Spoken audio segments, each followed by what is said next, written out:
Lorsqu'il avait 12 ans, son oncle John est venu d'Ukraine pour leur rendre une visite. Il avait pour habitude, quand il leur rendait visite ou au téléphone, de toujours leur raconter des histoires qu'il a vécues. Mais celle qu'il lui a racontée ce soir-là l'a profondément marqué. Vous avez donc compris, nous allons suivre John dans les années 1960.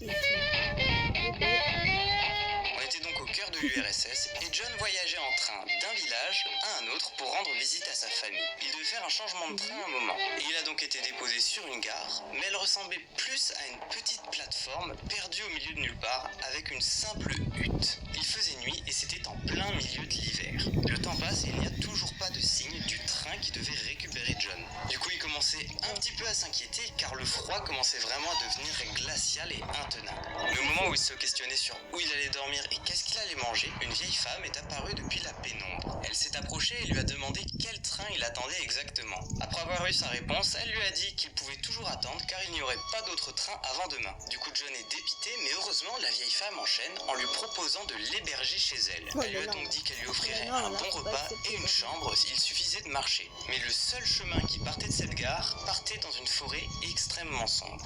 Mais John n'avait pas d'autre alternative, alors il décide d'accepter. Ils ont marché plus d'1 heure dans un froid glacial et sans la moindre lumière. Une fois cette longue marche passée, ils arrivent en face d'une maison en piteux état. Il semblait y avoir 2 étages, mais John était bien trop fatigué et affamé pour faire attention à tout ça. Ils sont donc entrés, la femme a tout de suite foncé dans la cuisine et a dit à John de se préparer pour se mettre à table. Lorsqu'il arrive dans la salle à manger, elle avait allumé une lampe à huile et c'est la première fois qu'il découvre le visage de la vieille femme. Lorsque John lui a demandé si elle vivait ici toute seule, elle n'a pas répondu et son visage s'est comme décomposé. En tout cas, la dernière chose que John voulait, c'était être indiscret et se faire jeter à la porte. Alors il s'est juste dit que ça devait être un sujet sensible. Il a fini son repas et a décidé de ne pas en demander plus. Une fois qu'il a eu terminé sa soupe, il a demandé à la vieille dame où est-ce qu'il pourrait dormir. Elle lui a donc dit de le suivre et l'a mené tout en haut des escaliers. C'était une toute petite pièce avec une fenêtre. Il y avait tout simplement un lit et rien d'autre. John n'en demandait pas plus, alors il a tout simplement remercié la vieille femme et lui a dit qu'il allait se mettre au lit sans attendre. Mais sans même dire de réponse, la femme se retourne, claque la porte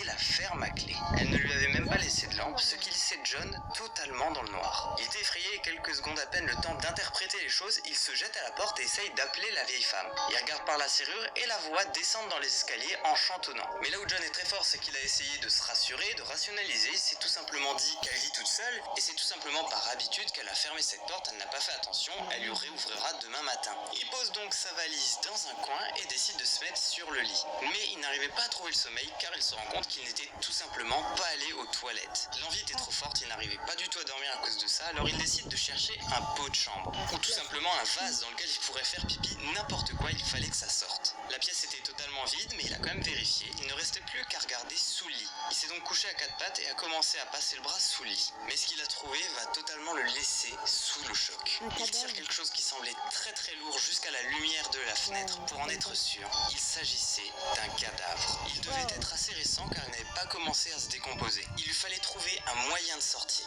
Il cherche donc un moyen de sortir de cette pièce, mais la fenêtre était clouée. John savait que s'il restait dans cette pièce, il allait finir comme cet homme. Mais que d'un autre côté, s'il brisait la fenêtre, le temps de dégager les bouts de verre pour ne pas s'empaler dessus, la vieille femme et qui sait d'autre dans la maison auraient le temps de monter et de l'intercepter. C'est là que John il a eu une idée de génie que j'aurais jamais eue, alors qu'elle est toute bête.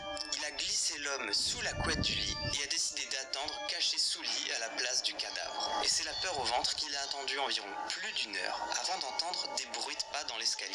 Ils étaient lents, comme pour faire le moins de bruit possible. Puis la poignée de porte commença à tourner très lentement. La porte s'est ouverte et John a vu quelqu'un se diriger près du lit. Puis il a entendu plusieurs bruits sourds, comme des craquements. La personne sur le lit était en train de se faire frapper. Et lorsqu'ils n'en pouvaient plus, ils ont lâché au sol un pied de biche, totalement ensanglanté. Au bout de quelques secondes, elle se retourne, sort de la pièce et ferme la porte derrière elle. Puis les bruits de pas redescendent l'escalier pour laisser place au silence. Mais ils ont laissé un outil important pour l'échappatoire de John. Il a donc attrapé le pied de biche pour retirer les clous un à un et le plus doucement possible de la fenêtre pour pouvoir l'ouvrir. Quand il a enfin réussi à l'ouvrir, il a jeté la valise par la fenêtre avant de s'y jeter lui-même sans se demander s'il allait se blesser. Il était bien plus inquiet par les personnes qui pourraient remonter à n'importe quel instant. Il a donc atterri à l'extérieur, devant cette maison, seul, et a décidé de courir dans la forêt le plus vite possible et le plus loin possible. Il a couru absolument toute la nuit jusqu'à rejoindre le premier village où il a trouvé une gare pour pouvoir prendre son train.